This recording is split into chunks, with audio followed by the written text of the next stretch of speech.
The cowboy named Adam inherited a strange mirror from his grandmother when she passed away.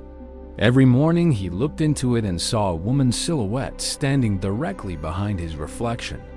Her face was always hidden, but her shape was slender and her hair fell past her shoulders.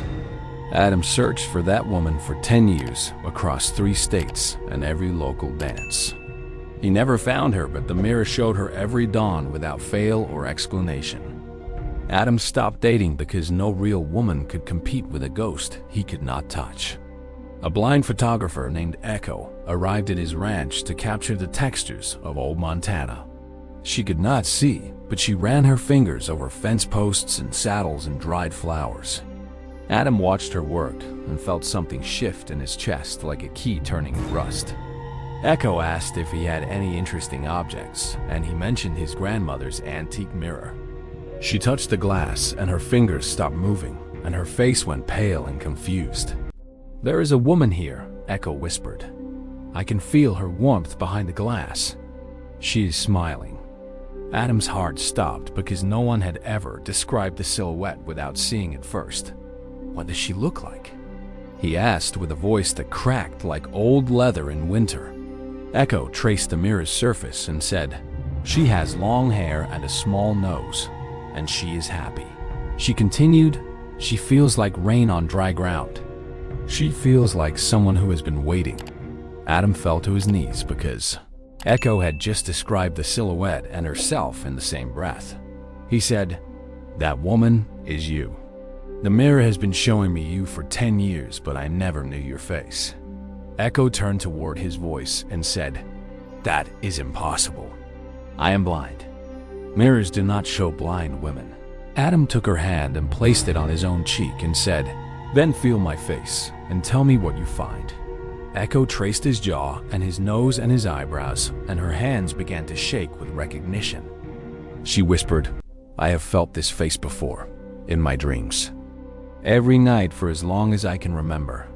Adam wept and said, "The mirror showed me your silhouette. Your dreams showed you my face.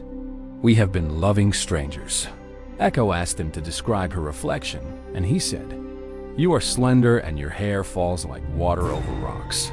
She laughed and said, "My hair is a mess and I am 40 pounds heavier than slender, but I will take the compliment."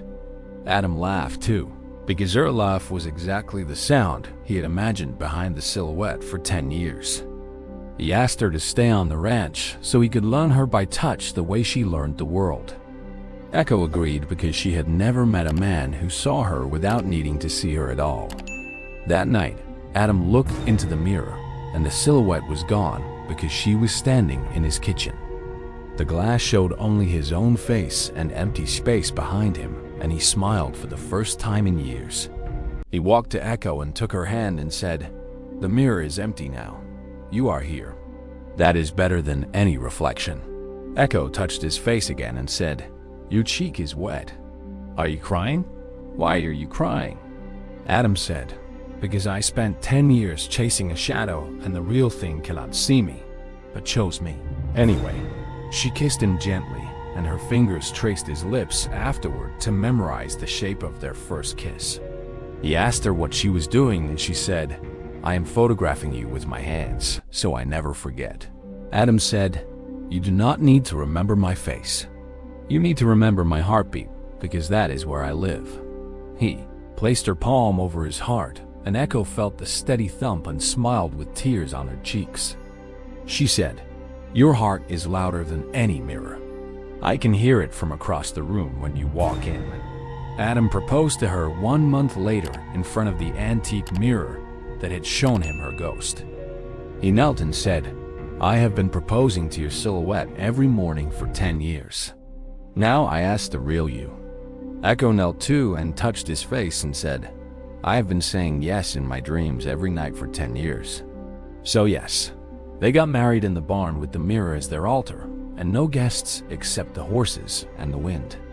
Echo wore a simple white dress, and Adam wore his grandmother's cufflinks, and they both cried during vows. He said, "I promise to be your eyes for the world, and you promise to be my heart because mine has been lost without you." She said, "I'd promise to touch you every day so you know you are real and not just a reflection I imagined." The preacher declared them husband and wife, and Adam's reflection in the mirror showed him smiling for the first time. Echo could not see the mirror, but she felt its warmth fade because its magic had finally served its purpose. She asked Adam if the silhouette ever came back, and he looked and saw only his own face next to her shoulder. "No," he said. "She is gone. She turned into you the moment you said yes, and she will never haunt me again." They lived on the ranch, and Echo photographed the world by touch while Adam described colors she would never see. She learned to identify his mood by the way he walked and the temperature of his hands in the morning. Adam learned to describe sunsets in taste and smell because Echo understood texture better than any visual word. When their daughter was born, Adam placed the baby's tiny hand on Echo's cheek and said, "She has your nose." Echo laughed and said, "That is the most beautiful photograph anyone has ever given me, and it has no negative." Their daughter grew up knowing that her parents fell in love through a magic mirror and a pair of blind hands. She would touch the antique glass and ask, "Is my future husband in here?" And her father would say, "He is everywhere. Just wait." Adam never saw another silhouette in the mirror because his future had already arrived and was sleeping beside him. When he turned 70, he looked into the glass and saw Echo's reflection standing behind him, even though she was in the garden. He ran outside and found her weeding tomatoes, and he fell to his knees and held her without saying a word. "What happened?"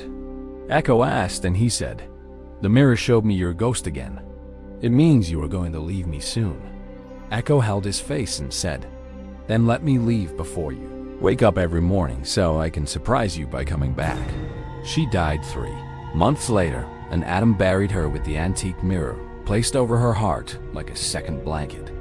He told the gravedigger, "She could not see her own face, but she saw my soul every single day without any glass." Adam survived her by 2 years, and their daughter found him sleeping with his hand on the empty mirror frame. She buried him next to Echo and placed the mirror between their graves facing up so the sky could see itself. The gravestone reads, "He saw her silhouette for 10 years. She touched his face forever. Together they proved that love reflects without light."